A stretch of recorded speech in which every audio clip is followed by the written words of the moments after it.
అందరూ పొంచేస్తూ ఉంటారు.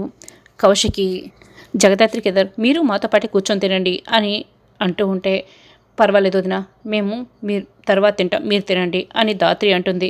లేదు, మీరు కూడా మాతో పాటే కలిసి భోంచేయాల్సిందే అని కౌశికి అంటుంది.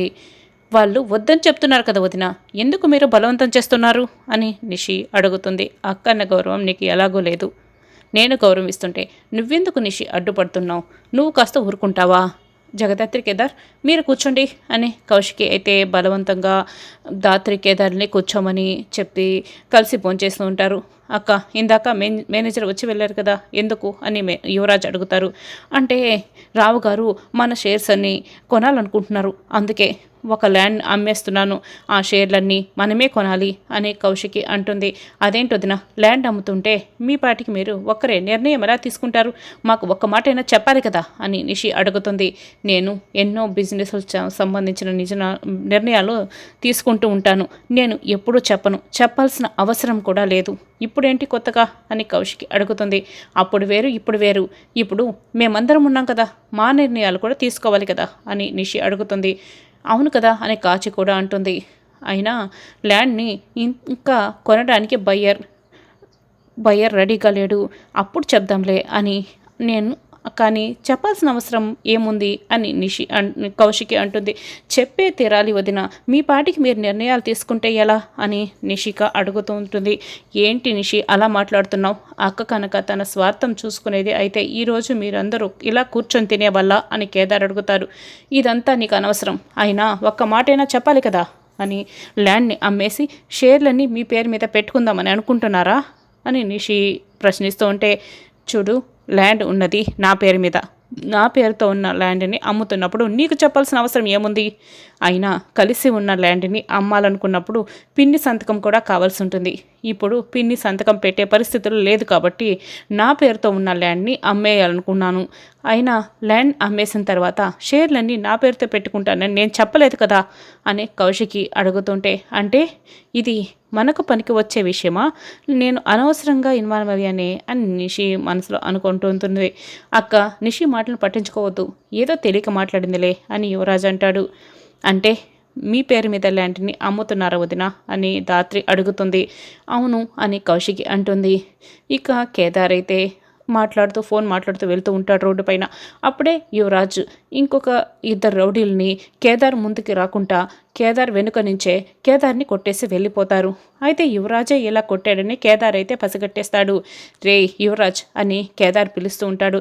యువరాజ్ అయితే అక్కడి నుంచి పరిగెత్తుకొని పారిపోతాడు.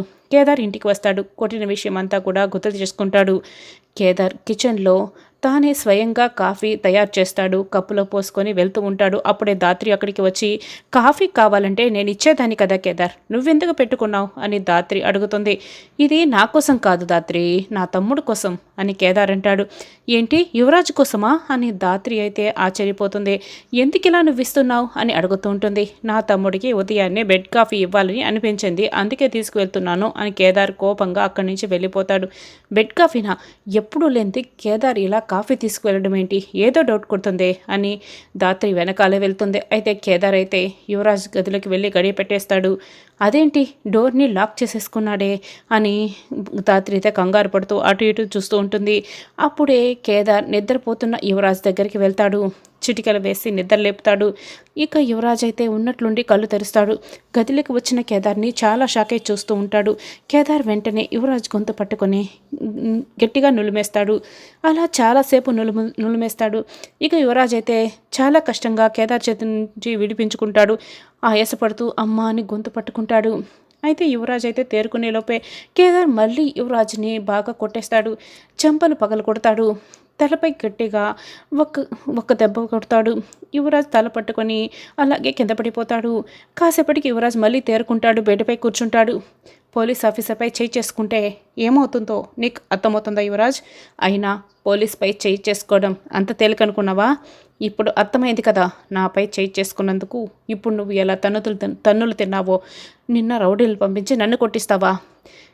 చూడు, ఇక్కడికి నేను ఎందుకు వచ్చానో నీకు ముందే చెప్పాను, మళ్ళీ చెప్తున్నాను. నేను ఏ ఆస్తి కోసం రాలేదు, నేను గుర్తింపు కోసం వచ్చాను. కాబట్టి ఇంకొకసారి నా జోలికి రాకు, వస్తే మాత్రం నేను తమ్ముడు అని కూడా అస్సలు చూడను అని కేదార్ అయితే గట్టిగా వార్నింగ్ ఇస్తాడు. అప్పుడే నిషి వస్తుంటుంది. కేదార్ ఏం చేస్తున్నాడో లోపల అర్థం కావటం లేదు. నిషి వస్తుంది అని ధాత్రి అయితే బాగా కంగారు పడుతుంటుంది. ఇక నిషికి ఎదురుగా వెళ్తుంది. నిషి, నేను నీతో మాట్లాడాలి అని మాట కలుపుతూ ఉంటుంది. ఏంటే, ఏం మాట్లాడాలి నువ్వు నాతో అని నిషి అడుగుతుంది. నీతో కొంచెం పర్సనల్గా మాట్లాడాలి, కాస్త పక్కకు రావా అని ధాత్రి అడుగుతుంది.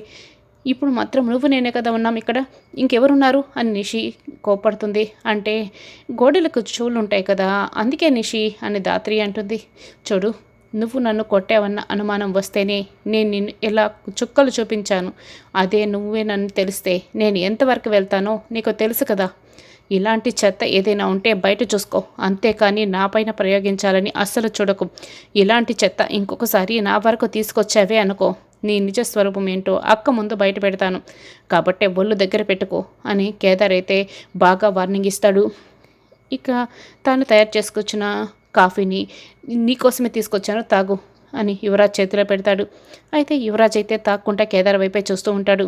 పర్వాలేదు, తాగొచ్చు, నేనేం నీలాగా ఏమీ కలపనులే, నేను అటువంటి బుద్ధున్న వాడిని కాదు అని చెప్తూ ఉంటే యువరాజ్ అయితే అమ్మయ్య అనుకొని కాఫీ తాగుతూ ఉంటాడు. కోపంగా కేదార్ వైపే చూస్తూ ఉంటాడు.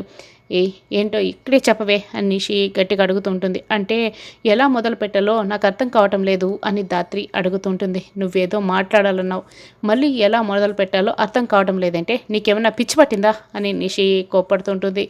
చెప్పాలని ఉంది కానీ చెప్పలేకపోతున్నాను అని ధాత్రి అంటూ ఉంటే చెప్తే చెప్పు, లేకపోతే లేదు, నేను వెళ్తున్నాను అని నిషి చెప్తూ ఉంటే ధాత్రి అయితే కంగారు పడుతుంటుంది. అప్పుడే కేదార్ గుడ్ మార్నింగ్ నిషి అని యువరాజ్తో సహా బయటకు వస్తాడు. అమ్మయ్య అని ధాత్రి అనుకుంటుంది. వెళ్దామా ధాత్రి అని అనగానే ఇక ధాత్రి కూడా కేదార్తో వెళ్ళిపోతుంది. యువరాజ్, ఏంటి అలా ఉన్నావు, అయినా నీకు వాడితో మాటలేంటి అని అనగానే నిషి అడుగుతూ ఉంటుంది. యువరాజ్ అయితే ఏం మాట్లాడకుండా అక్కడి నుంచి వెళ్ళిపోతాడు. ఇక రమ్య ధాత్రికి కాల్ చేసి మీరు చెప్పినట్లుగానే ఆ హీరోయిన్ మేనేజరు పారిపోవటానికి ఎయిర్పోర్ట్కి వచ్చాడు. మన వాళ్ళు అక్కడ వాడిని పట్టుకోపోతే వాడు అక్కడి నుంచి పారిపోయాడు మేడం. మేము మిగతా మొత్తం చోట్ల అతని కోసం గాలిస్తున్నాం అని చెప్తూ ఉంటే మిగతా అన్ని దగ్గరలో వాడి కోసం చెక్ చేయండి, అస్సలు వాడు తప్పించుకోవడానికి వీల్లేదు, మేము 1/2 అవర్లో బయలుదేరి వస్తున్నాం అని ధాత్రి అంటుంది. ఏమైంది ధాత్రి అని కేదార్ అడుగుతూ ఉంటే మనం అనుకున్నట్లుగానే ఆ మేనేజర్ సిటీ దాటి వెళ్ళడానికి ప్రయత్నించాడు, అయితే మన వాళ్ళు పట్టుకోపోతే అక్కడి నుంచి కూడా పారిపోయాడు అని ధాత్రి అంటుంది. కేదార్కి దోషిగా నిలబడ్డం వచ్చాము కానీ వజ్రపాటి కేదార్ మాత్రం తప్పు చేసిన వాళ్ళ అందరి ముందు నిద్రపడకూడదు ధాత్రి అని కేదార్ అయితే బాధపడుతూ చెప్తూ ఉంటే అలా ఎప్పటికీ జరగదు అని నన్ను నమ్ము అని ధాత్రి చెప్తుంది. ఇక ల్యాండ్ కొనడానికి బయ్యర్ వస్తాడు. కౌశిక్ గారు ఇదిగోండి ఇక్కడ సైన్ చేయండి అని ఫైల్ని కౌశిక్ చేతిలో పెడతారు. అప్పుడే నిషి, యువరాజ్, ఇక బూచి, కాజీ ఇక చూస్తూ ఉంటారు. అసలు మీ అక్కకి మరీ ఎంత పిచ్చుందని నాకు అసలు అర్థం కాదు. తన పేరుతో ఉన్న ల్యాండ్ నమ్మేసి మనకందరికీ పంచడం ఏంటో అని అర్థమే కావటం లేదు. దీన్ని పిచ్చే అంటారు కదా అని అంటూ ఉంటే దీన్నే ప్రేమ, అభిమానం, ఆప్యాయత అంటారు. ఇవి నీకు అర్థం కావలే అని కేదార్ అంటాడు. ఓ, నువ్వు వెనకాలే ఉన్నావా బామర్తి, నేను చూసుకోలేదులే, వెళ్ళండి అని బోచి అంటాడు. చూసుకోవాలన్నయ్య, ఇలా నోటికి ఇష్టం వచ్చినట్లు మాట్లాడకూడదు కదా అని ధాత్రి అంటుంది.